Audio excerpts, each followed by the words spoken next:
The symptoms of a viral upper respiratory infection or a cold or a classic flu or strep throat or even allergies are very similar.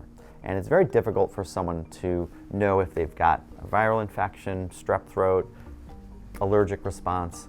It's even difficult for the doctor to figure this out. So some of the symptoms that you might want to tease out and distinguish one from the other is viral infections are usually associated with a fever, whereas allergies would not bring a fever.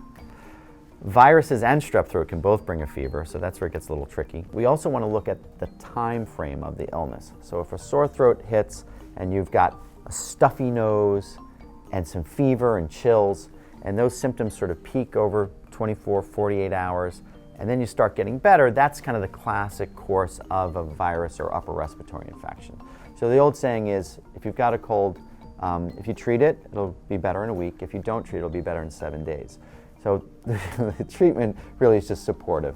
Drinking fluids, getting rest, taking perhaps some Tylenol or ibuprofen for the aches and pains, and avoiding other people. It's very appropriate to stay home when you're sick.